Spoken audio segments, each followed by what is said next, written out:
الحمد لله رب العالمين. له النعم وله الفضل وله الثناء الحسن. صلوات الله البر الرحيم والملائكة المقربين على سيدنا محمد وعلى آله وأصحابه الطيبين الطاهرين ومن اتبعهم بإحسان إلى يوم الدين. اللهم لا سهل إلا ما جعلته سهلا وأنت تجعل الحزن إذا شئت سهلا. سبحانك لا علم لنا إلا ما علمتنا إنك أنت العليم الحكيم. اللهم علمنا ما ينفعنا وانفعنا بما علمتنا وزدنا علما. I start with the name of Allah. I praise Allah. I thank Allah for the endowments He has given us. Without Allah being obligated to give us anything. And I ask Allah to raise the rank of our beloved Prophet Muhammad sallallahu alayhi wasallam and to protect his Muslim nation from whatever he feared for it. May Allah give us the sincere intentions and the good ending. Yeah.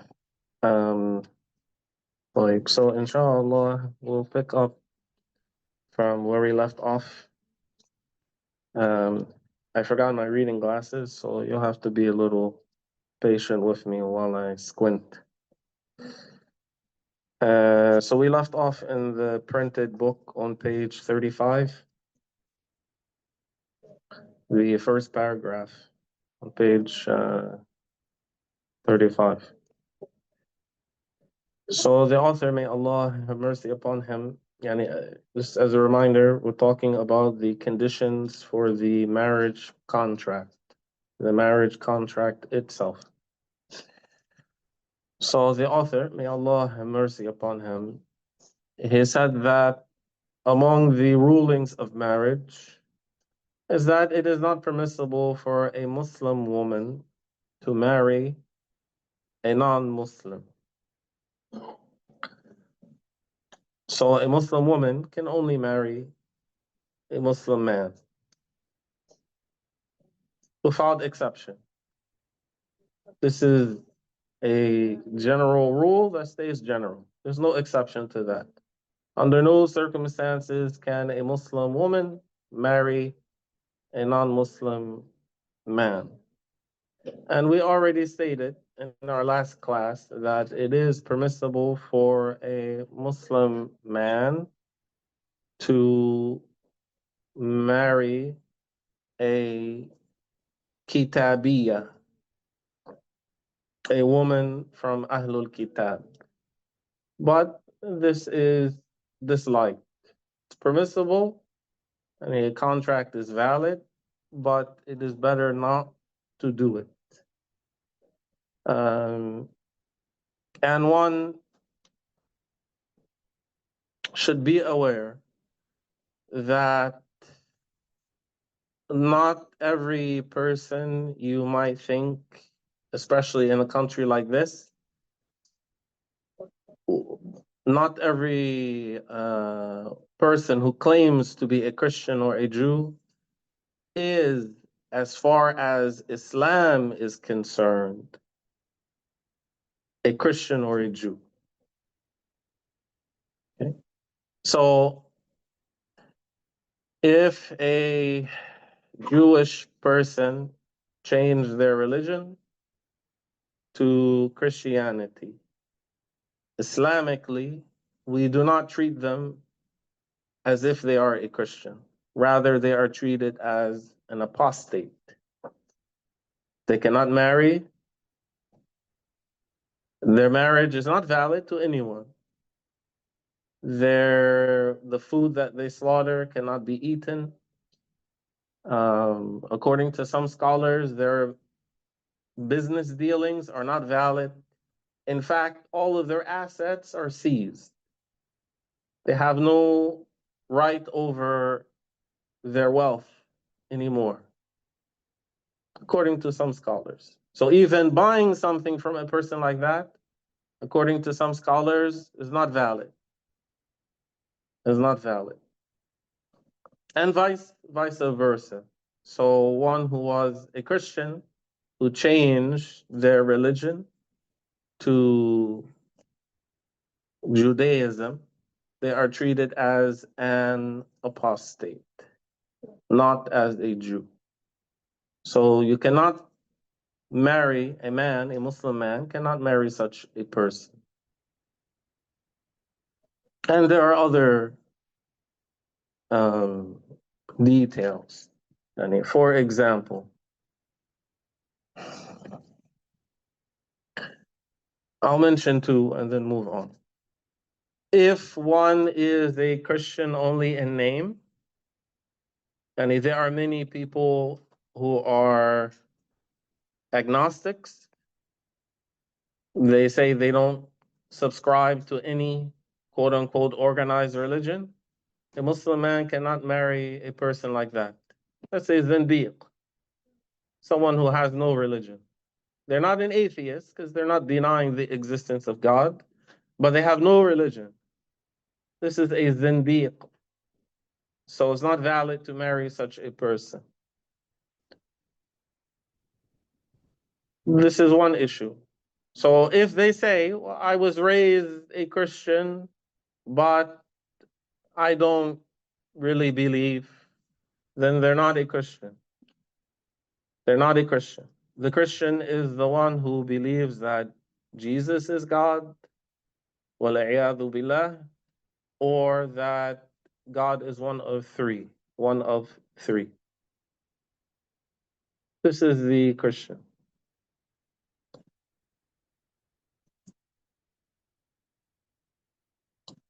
So a Mormon is not a Christian. A Muslim man cannot marry a Mormon. The Mormons are treated as apostates from Christianity. This is one issue.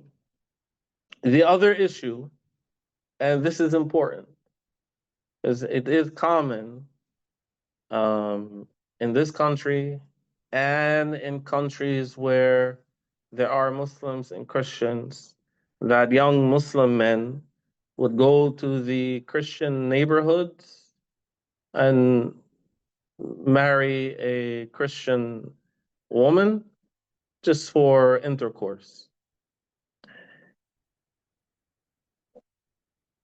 If the ancestors of this person embraced Christianity after the perversion of Al-Injil, and this is confirmed, then this person is not treated as a Christian. So you cannot marry them. So if you know, if you don't know, you don't know. But if you know that this person, their ancestors embraced Christianity during the era of slavery in this country, then in the Shafi'i school, they're not treated as a Christian, but rather an apostate, and marriage with such a woman is not valid. Marriage with such a woman is not valid. And that applies to many African American Christians. This is different from a Christian from Ethiopia, for example, okay, who have been Christians for a long time, or a Jew who came from Yemen, or a Jew who came from Iran. So they have been Jews for a long, long time before their ancestors, before At-Torah was perverted, before Al-Injil was perverted. But for one who became a Christian because their grandparents, some Christian missionaries came to them when they were living in Uganda, for example, and their children were raised as Christians, and then the grandchildren raised as Christians, such a woman is not marriageable.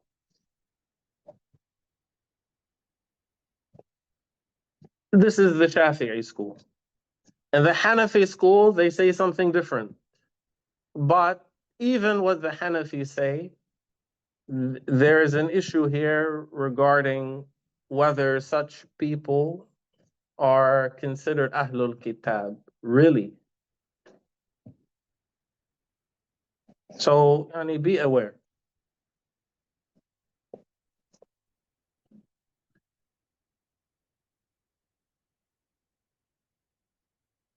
So, a marriage contract is not valid for a Muslim woman with an apostate or an original disbeliever, يعني kafir asli. Allah the Exalted said, يا أيها الذين آمنوا إذا جاءكم المؤمنات مهاجرات فامتحنوهن الله أعلم بإيمانهن فإن علمتموهن مؤمنات فلا ترجعوهن إلى الكفار لا هن حل لهم ولا هم يحلون لهن, which means, all those who have believed, if there came to you believing women as migrants, then test them. Allah is the one with the perfect knowledge in their faith. That is, verify that they are believing women. But they may lie. A person, if you ask a person, are you a Muslim? The person might say yes, but really they are lying. You don't know that they are lying. Allah knows. Allah knows what's in the heart of the person. If you verify that they are believing women, then do not turn them back to the disbelievers. Those Muslim women are not lawful for them, and those disbelieving men are not lawful for them, for those believing women. In the early days of the Prophet's message, sallallahu alaihi wasallam, for approximately 13 years, it was permissible for a Muslim woman to marry a disbeliever, whether he was an apostate or an original disbeliever. So there was no distinction as far as that was concerned. Then in the 6th year after the Hijrah, after the migration of the Prophet sallallahu alaihi wasallam from Mecca to Al-Madinah, Allah revealed to the Prophet sallallahu alaihi wasallam the prohibition of a Muslim woman marrying a disbeliever. And so this is an example of abrogation during the lifetime of the Prophet sallallahu alaihi wasallam. Yani one rule was revealed to the Prophet alayhi salatu wasalam. Then that rule was canceled. And there are numerous things like this. For example, originally it was if one ate food which was affected by fire, if one ate food which was affected by fire, then one's wudu was invalidated. But this rule was then canceled. This rule was then canceled. Yani affected by fire means not just cooking thoroughly, okay? Not like taking, boiling an egg or frying an egg or baking something completely. If it was affected by fire, then one's wudu would be invalidated. But this is not the case, as we all know, because that rule was canceled.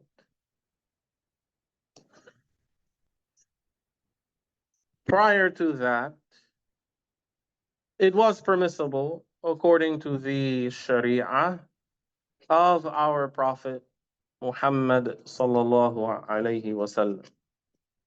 And as you know, this was permissible in laws revealed to previous prophets.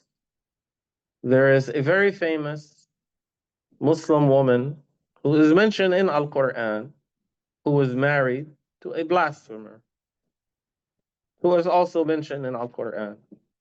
Who? Does anyone know?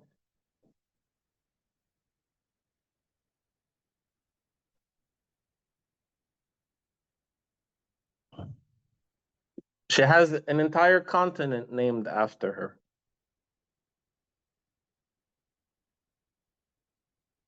Yani Asia. Asia. Asia. Asia. Asia, the daughter of Muzahim. She was the wife of who? The Pharaoh, Fir'aun. Fir'aun. She's mentioned in the Quran, the dua that she made, رَبِّ ابْنِ لِي عِندَكَ بَيْتًا فِي الْجَنَّةِ وَنَجِّنِي مِنْ فِرْعَوْنَ وَعَمَلِهِ. Oh Allah, build for me a house in paradise and protect me from Pharaoh and his evil deeds. So at that time, it was permissible for a Muslim woman to be married to a blasphemer. Now, the contract is valid in any language, so it does not have to be in Arabic. But it is required that the two witnesses understand the language in which the guardian conducts the contract. So if the contract is conducted in Swahili, then the witnesses, they must understand Swahili for this to be valid. Otherwise, they have no idea. They could be selling a goat from this one to that one. So how would they know that they actually did a marriage contract if they don't understand what was said?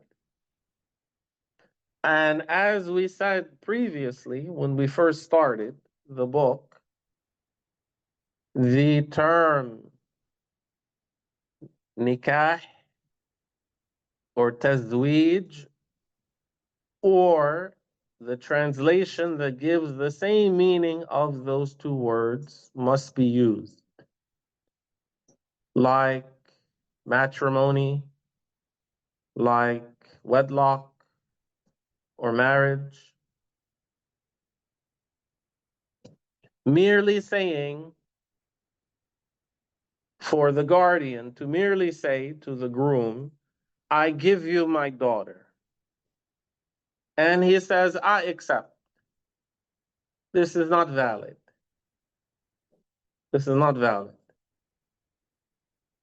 If he says, I loan you my daughter, this is not valid. He has to use a word that gives the meaning of marriage or matrimony or wedlock.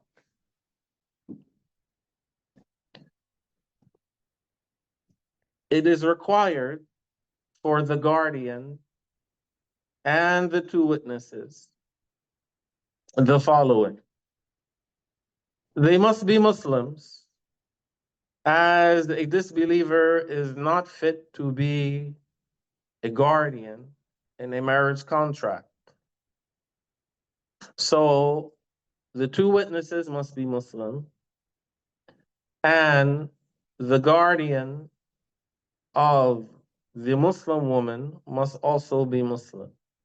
Her non-Muslim father cannot be her guardian in marriage. That is except for the guardian of a dhimmi, a Jew or a Christian. So the guardian of a Christian woman, if her father is a Christian, then he can be her guardian. Or for a Jewish woman, if her father is a Jew, he can be her guardian. If a Jewish or Christian woman is married off by her father, who shares her religion, so if they have different religions, if he is a Buddhist or a Hindu and she is a Christian or a Jew, then he cannot be her guardian.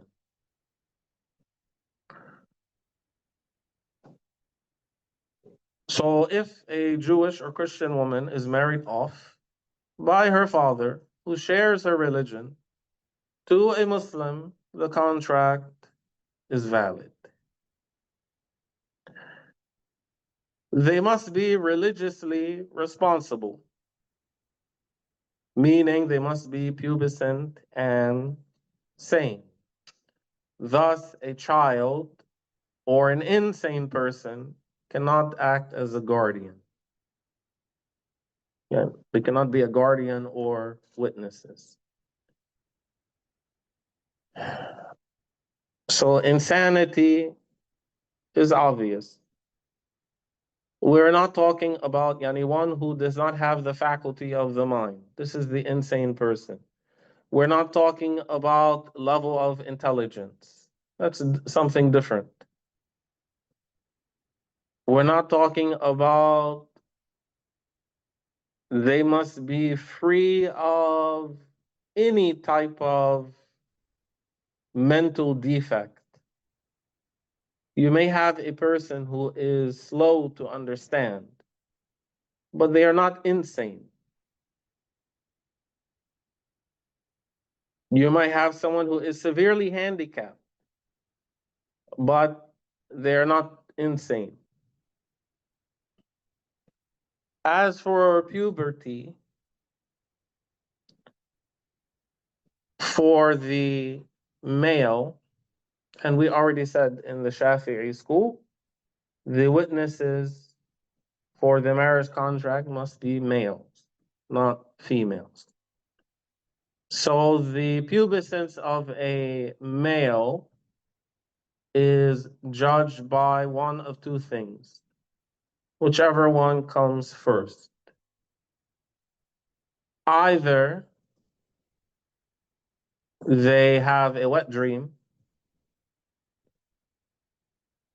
or, in other words, they saw their mani.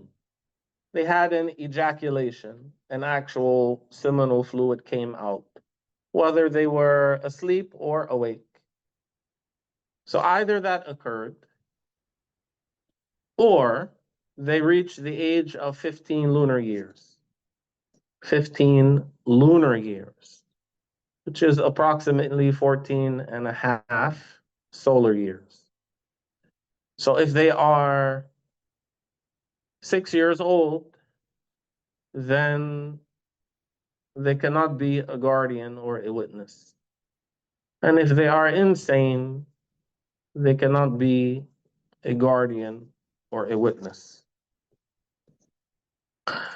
They must be known for their integrity, according to what is apparent, meaning according to what people see of them and their reputation for integrity. This is known by their public behavior and not necessarily by formal certification before a judge that they are religious or pious. So if what is known, so we're talking about the apparent situation of the person, their outer situation. What is known about this person? Are they upright or they are not? You do not have to interrogate the person. You do not have to speak to their spouse or their relatives to find out what they do in private. What is known publicly? Are they seen as being upright or not? If publicly they're not upright, then it is not valid for them to be a guardian, nor is it valid for them to be a witness. Now, this is one of the reasons in some cases, if you make an announcement, there is going to be a marriage contract, we need some witnesses to come forth. You will see some men go the opposite direction. Not because they don't care or they have no interest in it or they don't want to congratulate those Muslims on that good occasion, but because they know about themselves. They're not qualified to be a witness. So they don't want to be counted as one. If the person is not qualified to be a witness, then they sat as a witness, then they are sinful. This is haram. This is haram. We're talking about the witnesses that are counted for the validity of the marriage contract. So if the two male witnesses who were upright were present, and there was a third who was not upright, he is not sinful because his witnessing is not what is being considered, rather, the two who are upright. Does that mean if he were asked to be a witness, he should expose himself and say, I would like to do it, but I am a sinner? No. Let him say, find someone else. He doesn't have to specify.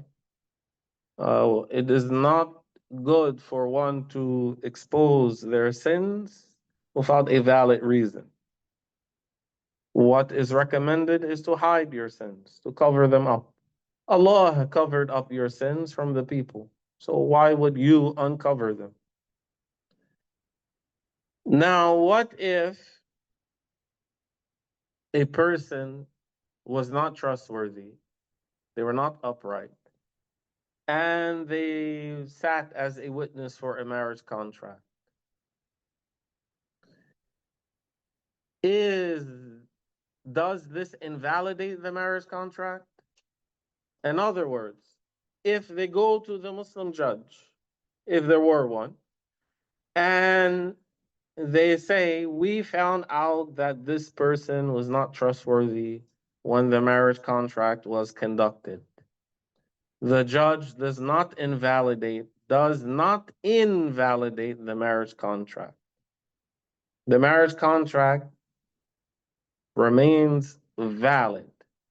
The judge does not invalidate the marriage contract. But the one who sat when he was not qualified to sit would have a sin for that. Now, the upright, what makes one upright? The upright is the Muslim. The testimony of a disbeliever is not accepted. So there's no such thing as an upright, trustworthy kafir. There's no such thing. Okay. It's not even oxymoron, like freezer burn. No. The kafir is not upright, is not trustworthy.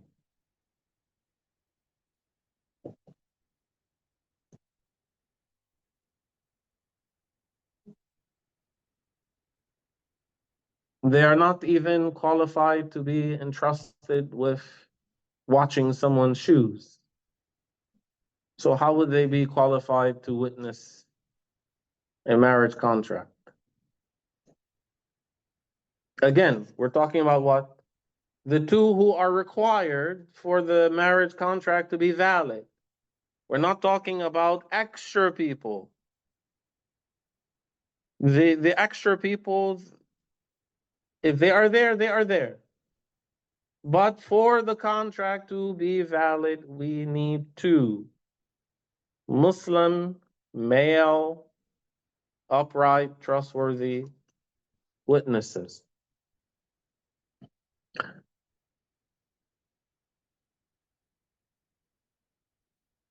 One who avoids major sins. Well, the testimony of a major sinner, such as an adulterer or a murderer, is not accepted.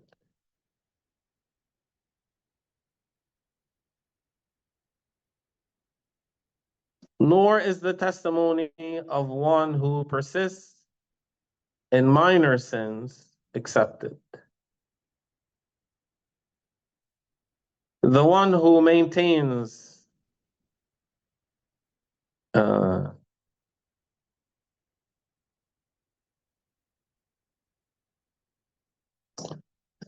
so for example, if someone persisted in committing small sins, and I believe we mentioned this before, but I'll mention it again.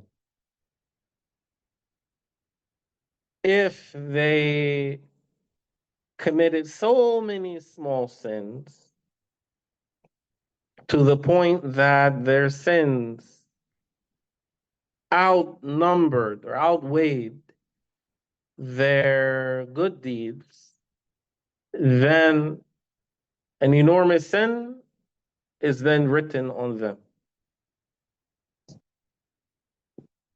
So they will not be qualified to be a witness.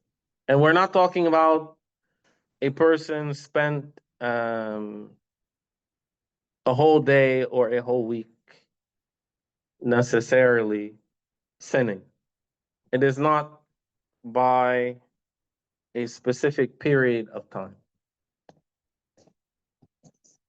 And it would take a person a lot of sins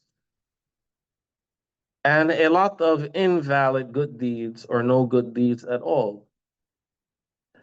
Yani, aren't small sins erased in between the prayers? Yes. Aren't small sins erased in between each Friday prayer? Yes. Don't small sins fall off of the person when the drops of water fall off when they're making wudu? Yes.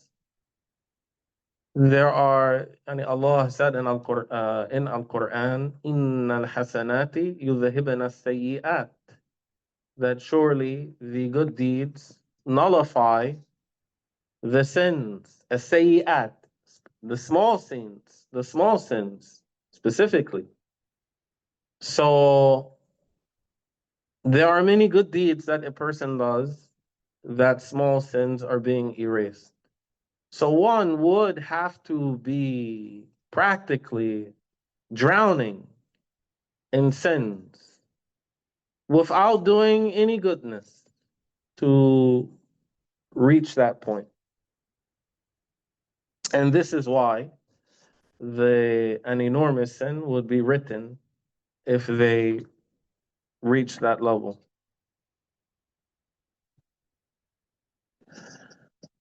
Right. One who maintains, so this person who is upright must also be one who maintains the propriety of their peers. That is, behaves with the manners of their peers in what is apparent. So they do not engage in activities such as pigeon racing, because this is something that religious people like him do not do. Even though this activity is not disobedience to Allah, it is not sinful to raise pigeons, but it is something that the souls do not feel at ease with. And there are other examples, like a person who, let me leave it at that, inshallah. Uh, therefore, if he does that, if he raises pigeons, for example, he's not called upright. The testimony of one who lacks propriety is not accepted. Likewise, one should not excessively indulge in humorous anecdotes without benefit. And he basically, someone who is a clown and all they do is joke around, tell jokes nonstop, even if they are not lying. So they're avoiding, they joke all the time, but they joke in a way that they don't tell any lies. They don't say anything haram. And that is rare. Most people who joke a lot, they tell haram jokes. And some of them even blasphemous jokes. There's a famous, I won't mention his name. There's a famous comedian. He claims to be a Muslim. I saw an interview of him, and he was making fun of making dua to Allah. He was mocking dua. He was mocking it.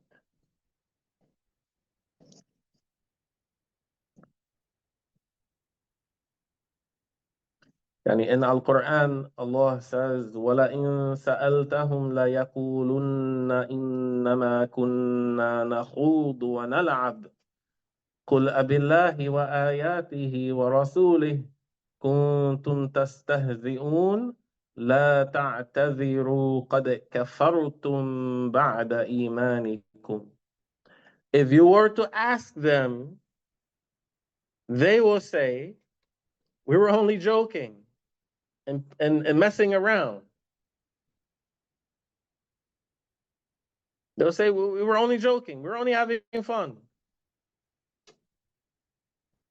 Say to them, with Allah and what Allah revealed, Al-Quran, and His Messenger, kuntum tastahzi'un, you're mocking Allah and what Allah revealed, and the Messenger of Allah. You're making fun of them. لا تعتذروا. Don't make excuses. قد كفرتم. You have certainly blasphemed. So,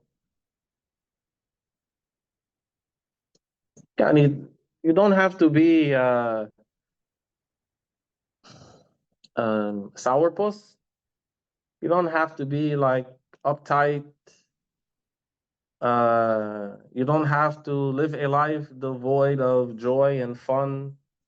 And don't do anything to try to make another person happy or smile or laugh. No, this is not what the religion orders us with. But you cannot lie at the expense of trying to make someone laugh. You cannot belittle the religion in order to get a few laughs or something like that.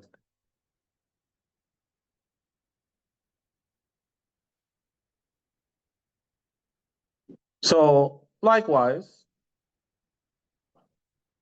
one should not excessively indulge in humorous anecdotes without benefit, even if permissible, nor excessively play chess and similar games.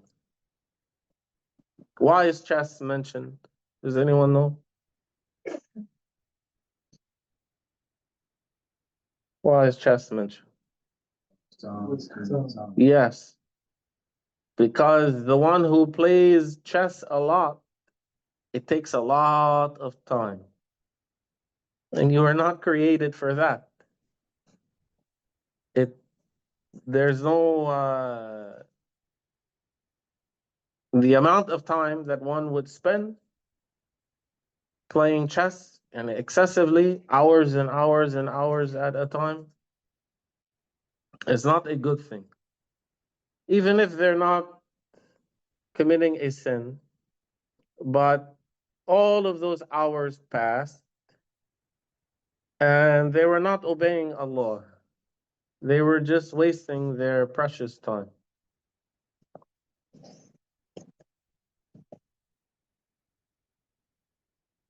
Has anyone ever thought about how much time do you actually spend obeying Allah? You yourself, how much time do you personally spend? Calculate it. Calculate it. And a third, let's just forget about like childhood. Put that aside. Once you became an adult, about a third of your day you spend sleeping.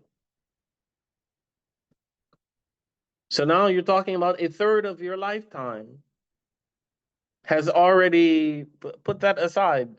You spend without getting any reward a third of your lifetime. A third. Then how much time do you spend working? Maybe more than a third. Now, if you're even if you have a trade or a quote unquote professional job, inshallah, if that third, you could have still been getting reward if you started the day with a good intention that I'm going to work to earn halal money to fulfill my obligations. I need to support myself. I need to support my family, my children, my spouse, my Muslim community needs money. So I am, welding these pipes or putting shingles on the roof. Lillahi ta'ala. So that person can get a lot of reward that way, where most people it doesn't even occur to them. They're just thinking about, I hate my boss. I hate so and so in the cubicle next to me, talk too much, stuff like this. But yani, if you do the calculation, you'll find that most of the life of the average person, they wasted it. And the amount of time they really spent obeying Allah was very little.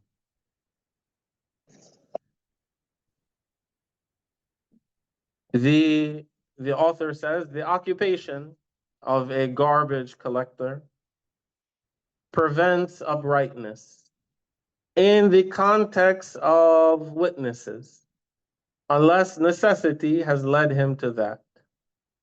So it does not detract from his propriety, such as if he could not find any other means to support himself, and thus engage in it. So, collecting garbage or being, you have guys who come through the block on trash day. They see a fridge, they'll pick it up. They see any metal and things like this. Such a person, unless that's the only way they could support themselves, uh, this person would not be qualified to be a witness. Yes. It's possible that's their situation. I mean, they doing a honest, listen, they earning an honest job. How can they not be upright? Yeah. They praying. I mean, they feel like you're trying to stop and pray. I mean, they doing everything they have to do. Yeah, right. So we're talking about the adala for being a witness, for marriage contract and other things. We're not talking about adala, uprightness, as far as piety is concerned. That's a different issue. So the criteria, in, if you want to say, judicial matters, which marriage will fall under that, the criteria is different. There are some things which are specific to marriage and specific to witnessing for the Muslim judge that don't apply to other things. It does not mean that this person to Allah is worse than a businessman, a truthful trader, a truthful businessman, the one who the Prophet ﷺ said would be resurrected with the prophets and the pious and the martyrs on the Day of Judgment.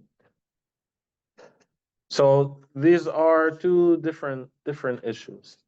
Some things are considered in marriage, and once we talk about suitability or compatibility, is a man compatible with a woman, then this will become more clear. So in this issue, there are things that the religion considers because this is what people consider, but not because if a person is like this, they are lesser than. It's a whole nother issue. A person who is a trash man or garbage man or a salvage man who goes through the neighborhood collecting scrap metal, to Allah, they may be better than all of us combined. There are people who are, you would think this is like some crazy person who the kids make fun of, who smells bad, who has dirty clothes. But if they were to ask Allah for something, Allah would give them and not give you. And this is something the Prophet ﷺ said. He said, رُبَّ أَشْعَثَ أَغْبَرَ ذِي طِمْرَيْنِ مَدْفُوعٍ بِالْأَبْوَابِ لَوْ أَقْسَمَ عَلَى اللَّهِ لَأَبَرَّهُ. He said, there might be a person, رُبَّ أَشْعَث أَغْبَرَ, a person who has unkempt hair. His hair is in tatters. And usually people living on the street, they don't have like well-groomed hair. Okay? His hair is in tatters. He has dust on him. He's dirty. أغبر. He's dirty. ذي طمرين. He has two pieces of clothing covering him. Yani a person who has a izar and a poncho. And like people who are well off how many layers do they usually have?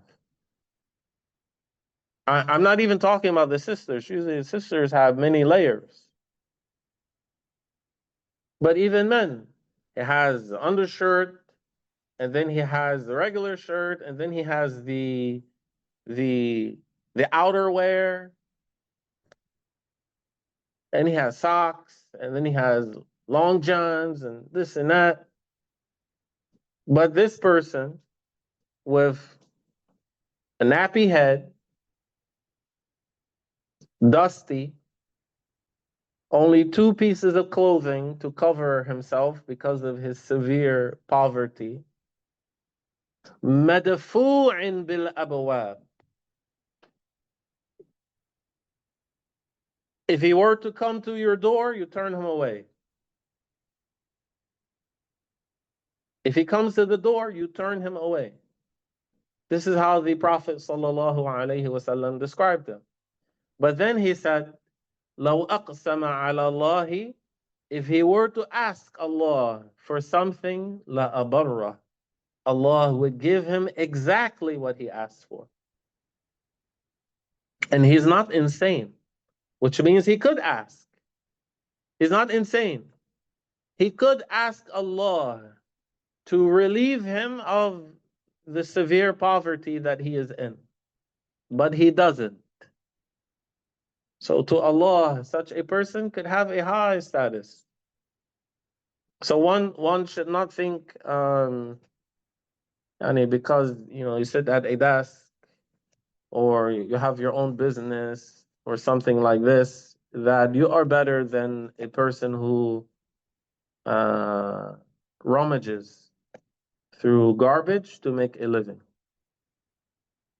To Allah, this person may have a high status.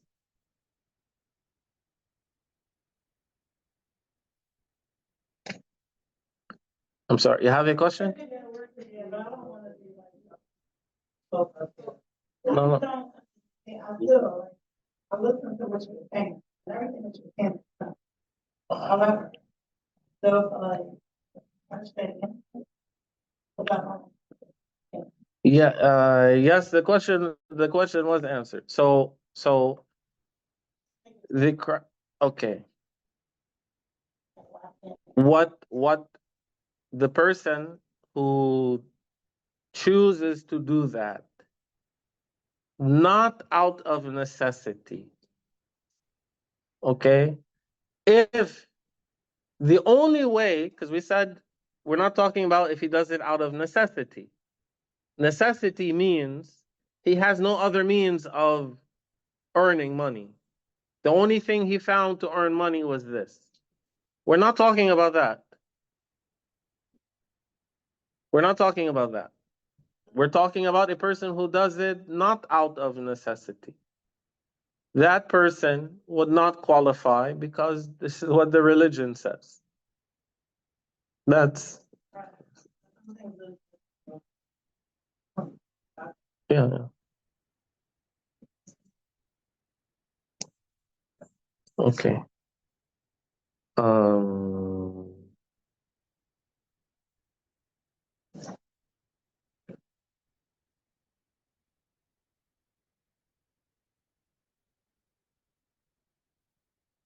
But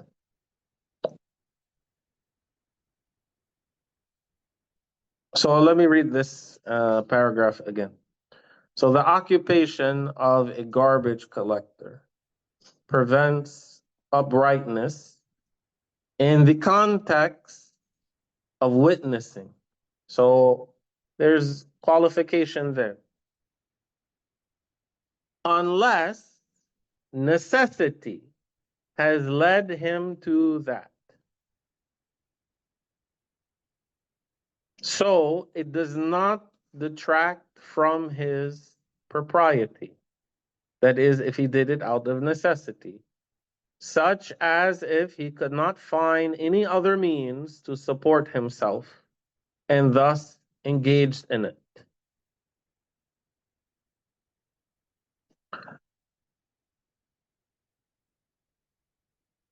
The one with a sound disposition means So again, we're talking about the conditions to be a witness or a guardian. The one with a sound disposition means his creed is sound. Sound disposition is to have a correct belief. So the testimony of a heretic who becomes a disbeliever or a sinner due to his innovation is not accepted. So what this means is if a person, I'll be very brief, if a person is not a Sunni, if a person is not a Sunni, then their witnessing is not valid.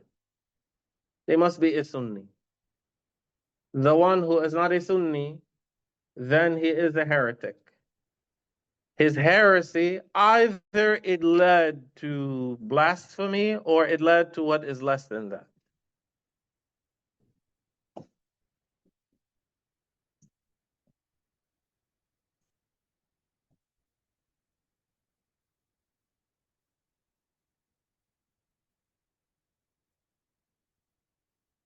The one whose anger can be trusted means that his anger does not lead him to what Allah has forbidden. The testimony of one who cannot be trusted when angry is not accepted. So, there are people like that. If they get angry, their anger leads them to sins. If they're not angry, they're cool. No problem. But when they're angry, they will disobey Allah. So such a person is not qualified to be a witness for a marriage contract.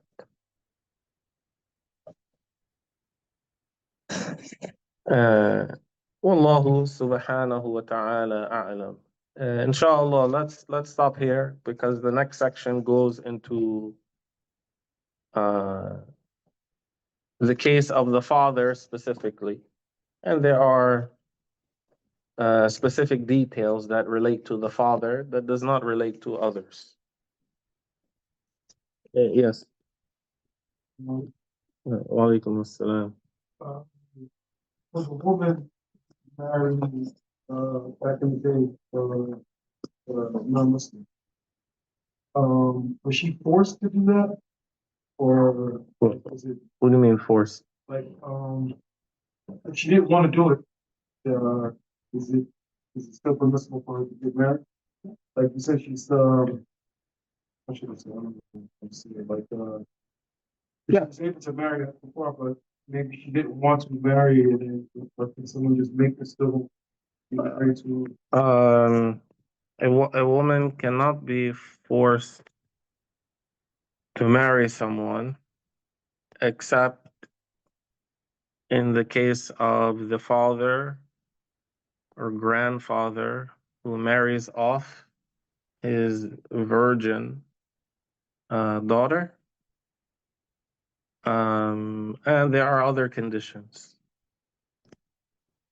So if you want a practical example, a woman from Mecca who embraced Islam and her husband did not. So would the marriage contract be invalidated at that time? No. After it became prohibited, would the marriage contract be invalidated if the woman became a Muslim and the husband did not? There's another section, part of the book that talks about that.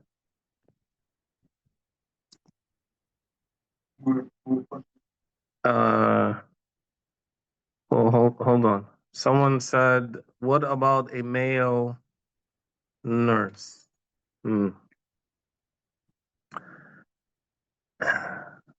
male nurse in itself does not prevent them from being a witness. I think I know why they're asking, but They didn't put that in the question, so I'm not going to bring it up. And either, yeah, I'm not going to bring it up.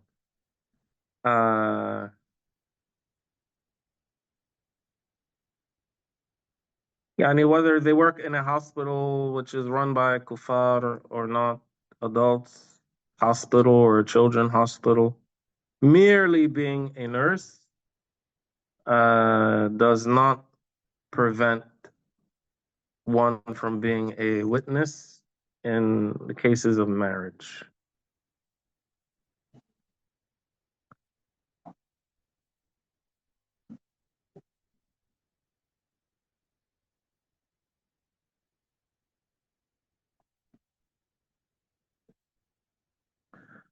Someone said, is that the same as the sanitation worker who chooses this as their occupation? This is what I know.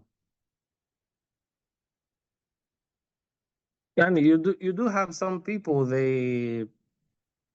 um they like rummaging through garbage. That's what they like to do.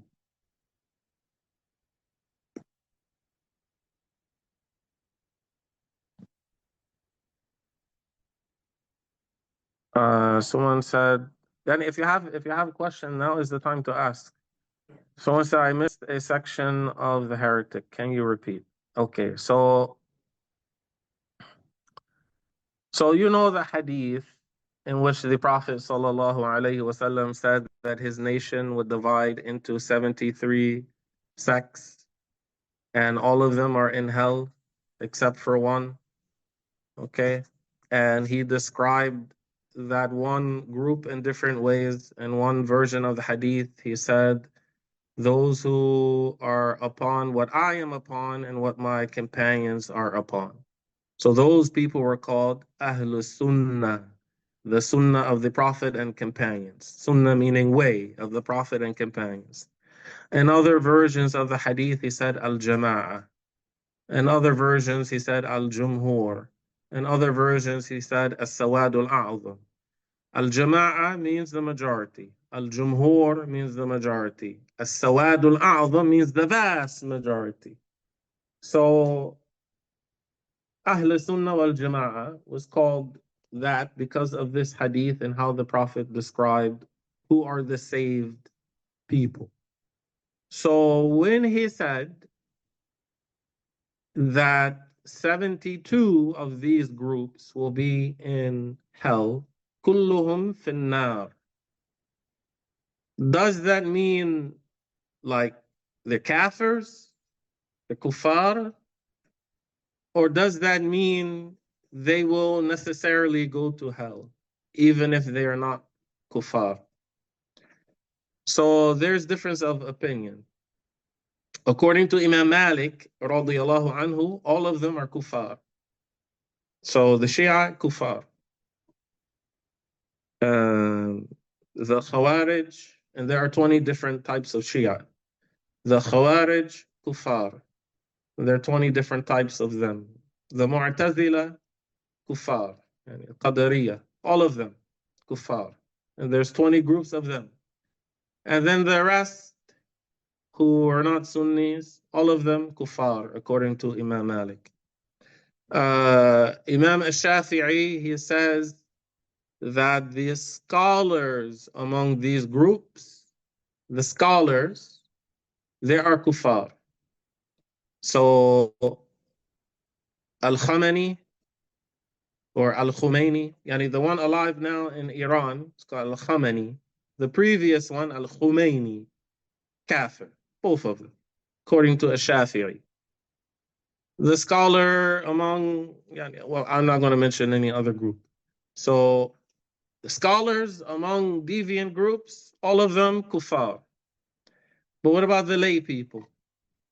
The Shafi'i, he said they are enormous sinners by default. Unless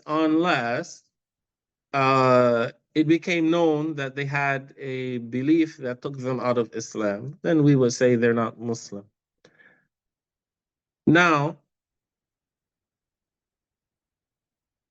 Because the Prophet ﷺ said, "Kulluhum finnar," that means all of these people who die as non-Sunnis, but their deviance did not reach the level that took them out of Islam, they will necessarily enter hell. They will not be forgiven on the day of judgment. They will not be forgiven. So they were heretic, but their heresy did not take them out of Islam. So they died as Muslims. But because they died as a non-Sunni, they will go to hell. They will not be forgiven. But since they died as a Muslim, eventually they get out of hell. So because of that, yani, this is what we said about the heretic. So they would not be a witness. He said, what? I'm sorry, you had a question?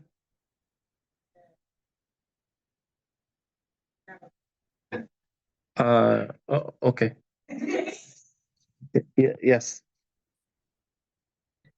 Far as the trash collector, so I just wanted to clarify or see if you agree that there's a difference in collector from the person doing that occupation.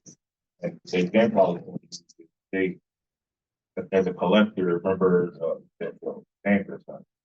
He was more of a collector. He went out daily, collected stock salvage, house tank trash all around it, something collected, right? Then you got doing a person that's doing that occupation. They more so just picking it up and throwing it in the truck to get rid of it. Is that the same? There is a difference between the two as far as this judgment is concerned. What I know is they are the same. So whether they are just cleaning up trash or whether they are a salvage man. Okay. What I know is they are the same. And inshallah I can check to get more details about it. Yani there are jobs which are considered low, okay, and a Muslim should not do them. There are jobs like that. So one job is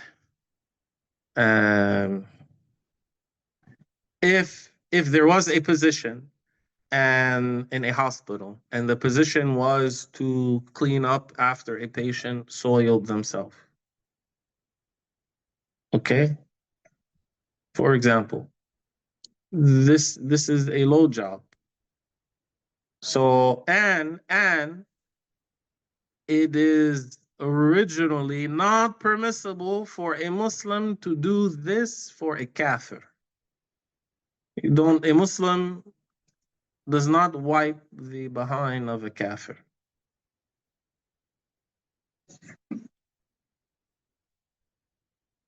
So, yeah, I mean, without going more into that issue. Hold on, I'll get to you. So someone asks, what about a Sunni marrying another sect within Islam if that person is still Muslim but a major sinner? Yeah, I mean, we already said this when we talked at length about the type of spouse one should look for. What do they prioritize? The religiosity. Is the person religious or not? So you can't be religious and an enormous sinner at the same time. These are contradictory things. So is it valid for a Sunni to marry a Shi'i? According to Ash-Shafi'i, yes. According to Malik, no, because they are kuffar. But according to Ash-Shafi'i, yes, it's valid. But should you? Absolutely not. Absolutely not. Especially if the heretic is the man, because the men are the ones who dominate marriages. They are the ones who have the most influence.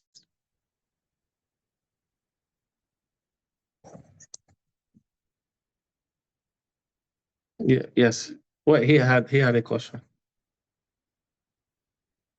Is it a fun to vet the witness?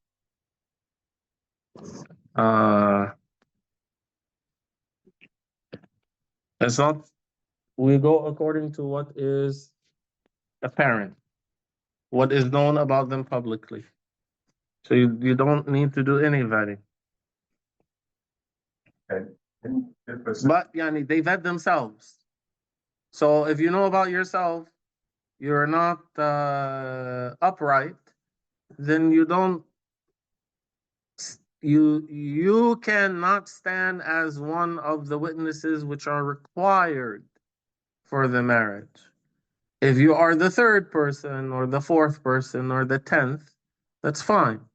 But if you are one of the two that are needed for the marriage to be valid, then in the Shafi'i school, this is haram for you. It's haram.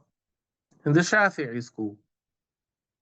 You know, in the Hanafi school, the witnesses do not have to be trustworthy.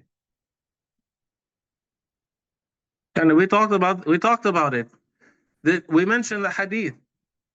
We mentioned the hadith. It's in the book. The Prophet sallallahu alaihi wasallam said, "La nikaha illa biwaliyin wa shahidai adl." There is no marriage except with a guardian and two trustworthy witnesses. We talked about that, but we said that the Abu Hanifa said the hadith is not authentic. He said it's not authentic. Most scholars said it is, but some scholars, they said it's not. Had it been confirmed for him that it was authentic, then he would have gone along with the other scholars. Okay? But yani, there are other differences. Don't mix madhabs unless you know what you're doing. Yeah. Hold on. So someone said, because we need to stop soon. Someone said, please, an example of heresy of a person who is Muslim.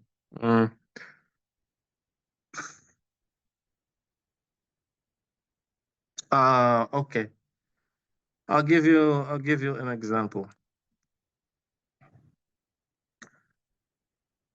One of the heresies of the Khawarij is that, remember, those are the renegades. They were a part of the army of Ali, and then when Ali stopped fighting Muawiyah, and he appointed Abu Musa al-Ash'ari, and Amr ibn al-As was appointed by Muawiyah to be arbitrators to solve the dispute and stop the civil war.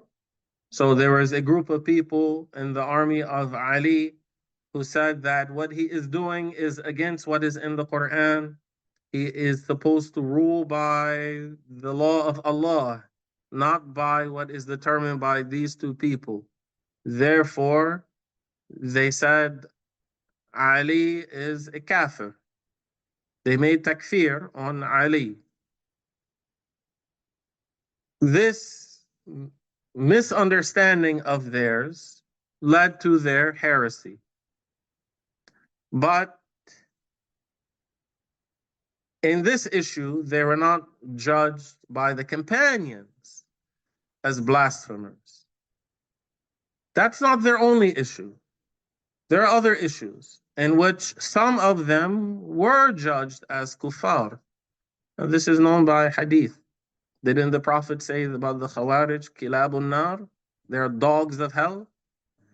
The Prophet wouldn't say that about a Muslim. So some of them were kuffar. But if this is the only deviance they had, they misunderstood the Quran, thinking that if a ruler gives rulings by other than the religious law, this takes them out of Islam. Then this is deviance, it is heresy, but it doesn't take the person out of Islam. Okay, so that's one example, and I won't give another one. Yes. Except for the apostate, you said, the property was seized. According to some scholars, Okay, so is there a time limit on when the property is seized after it's blessed? um, they until you mean they're given Grace period, like for the Iddah. oh no the I don't know. I don't know. I mean, there is something different, and then you have the time in which they're ordered to repent. That is 3 days. That's 3 days. But would their property be seized prior to that or after? I don't know. Tariq, you had a Give, examples of small sins. few example of small sins. Okay. Looking lustfully at one who is not one's spouse. This is a small sin.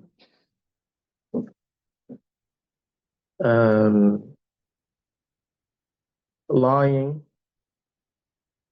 in some cases, is a small sin.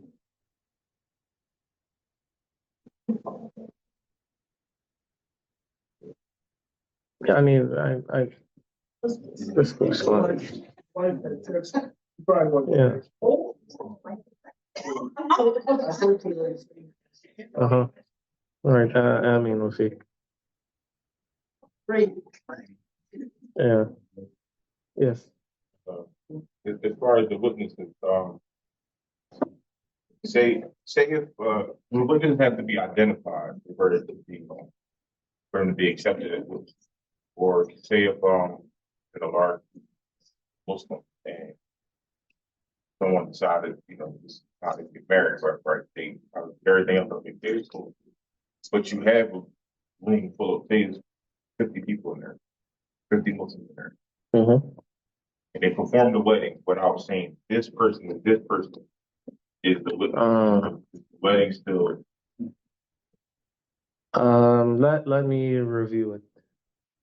Let me review it. I don't recall hearing that the witnesses must be known by name by name.